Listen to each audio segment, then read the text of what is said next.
Assalamualaikum warahmatullahi wabarakatuh. Perkenalkan, saya Novita Sari Dewi dengan NIM 12160000149 dari kelas 2E Psikologi akan menjelaskan mengenai materi uji Mann-Whitney dari statistika inferensial.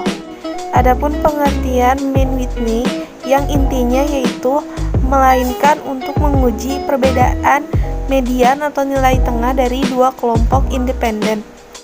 Nah, adapun fungsinya yaitu untuk menguji ada tidaknya perbedaan dua sampel independen. Nah, di sini juga spesifikasinya terdiri dari beberapa poin.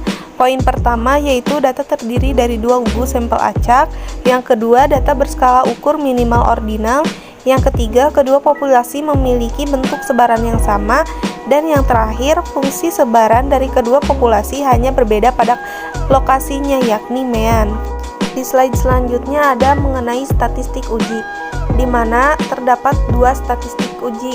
Ada N kurang dari 20 dan N lebih dari 20. Untuk N kurang dari 20, statistika ujinya didasarkan pada jumlah peringkat yang cukup kecil atau cukup besar dari amatan-amatan sampel yang berasal dari populasi 1.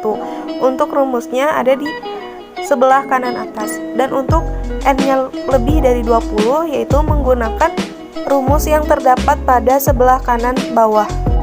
Adapun kriteria ujinya mengikuti statistik uji, yaitu memiliki dua kriteria uji, yaitu N kurang dari 20 dan N lebih dari 20.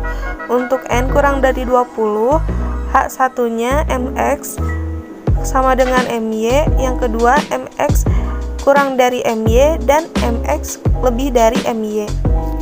Adapun untuk kriteria uji N lebih dari 20-nya yaitu terdapat dua, yaitu satu arah dan dua arah. Satu arah yaitu H0 ditolak jika p-value lebih kecil dari alfa, dan untuk dua arah yaitu jika p-value lebih besar dari alfa.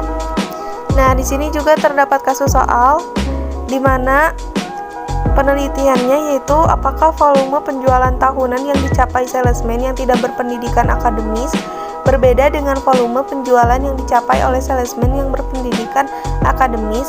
Diambil sampel secara random sebanyak 10 salesman yang tidak berpendidikan akademis dan 23 salesman yang berpendidikan akademis. Dua grup tersebut dipisahkan sebagai grup A dan grup B. Data ditunjukkan sebagai berikut yang ada di sebelah kanan PPT.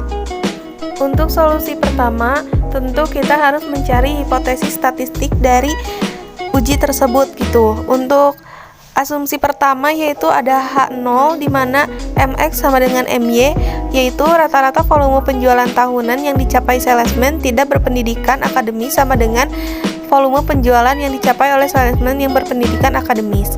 Nah, untuk asumsi kedua yaitu H1 di mana MX tidak sama dengan MY, yaitu rata-rata volume penjualan tahunan yang dicapai salesman tidak berpendidikan akademis berbeda dengan salesman yang berpendidikan akademis. Nah, untuk alfanya ini sebesar 5%. Solusi selanjutnya yaitu menggunakan SPSS untuk menentukan statistik uji. Nah, di sini yang pertama dibuka ke variabel view lalu memberikan keterangan untuk kolom nama yaitu penjualan dan populasi. Untuk kolom populasi, labelnya diberikan dengan populasi salesman. Untuk values-nya yaitu satu tidak berpendidikan akademis, yang kedua berpendidikan akademis, dan untuk measure-nya yaitu datanya nominal. Sedangkan untuk penjualan tidak diberikan label dan values, dan measure-nya adalah data scale.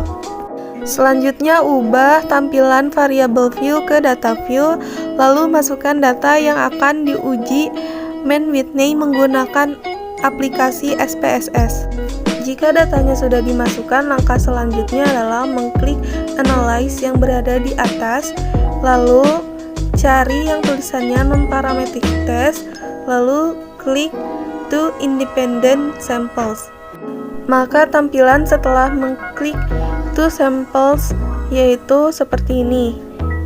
Selanjutnya, pindahkan data dari kolom kiri ke kolom kanan, di mana penjualan pada kolom yang atas dan populasi pada kolom yang ada di bawah, lalu ubah ke Mann-Whitney dan klik OK. Nah, maka akan muncul output dari uji Mann-Whitney itu sendiri. yang terdiri dari range dan juga tes statistiknya. Tapi yang kita gunakan adalah tes statistiknya karena di situ tersedia p-value atau nilai signifikannya.